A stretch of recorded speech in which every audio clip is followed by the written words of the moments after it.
The economy is full of middlemen who both make their living facilitating transactions and, as several examples in the book emphasize, they actually add a lot of value, or at least potentially add a lot of the value to the participants of the transaction themselves.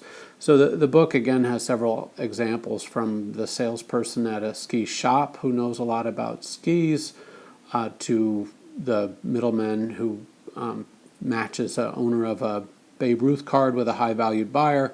We're going to do some problems. Let me just give you two other examples of middlemen in the economy, really important middlemen. Let's consider banks. We call the banks financial intermediaries, and they are the middleman between savers, people that have money that they want to put aside and earn interest on, and borrowers. Borrowers can be other households, but they can also be firms investing in projects. Well, the bank both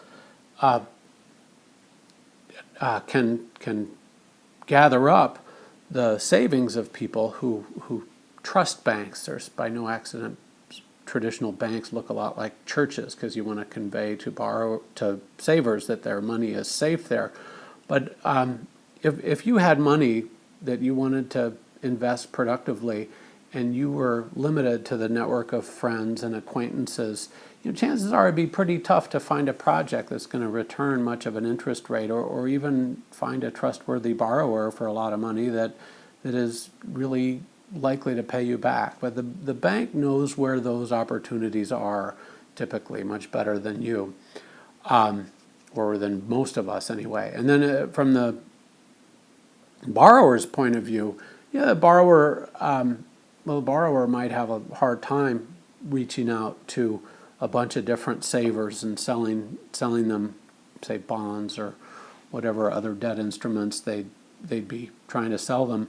It's hard for them to reach all those people, but a bank has an infrastructure where they know where all those people are and have a relationship with all those people. So the bank both makes it easier for the business investing in a new piece of equipment or a new plant to assemble the money to do so, and it makes it easier for the saver trying to find a project that's going to return a rate of interest. And so that intermediation, that middleman process at the bank, actually makes a tremendous amount of economic activity possible. Actually, what happened in the Great Recession was largely the result of banks stopping lending so easily, and shut the economy down, and we very nearly had a catastrophic meltdown.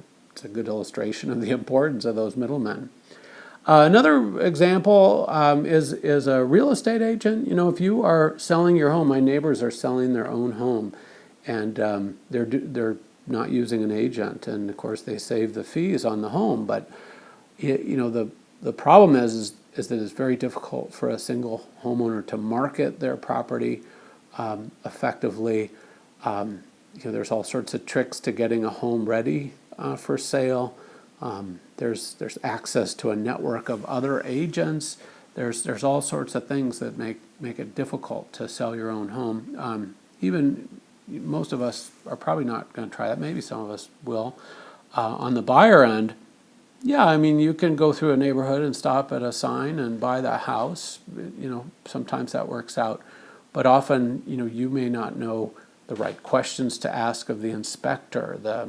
You might not know, what neighborhoods are really safe. The internet has made it possible to find out a lot of that. But I found real estate agents, they just by their knowledge of the market, they know of homes that are going to be coming up on the market very soon that aren't even listed. My friend is a realtor who's working with my wife and me.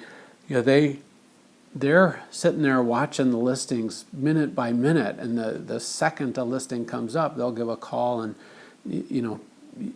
most of us aren't interested in focusing so much of our attention. We have jobs, we can't focus so much of our attention, but through that middleman, they can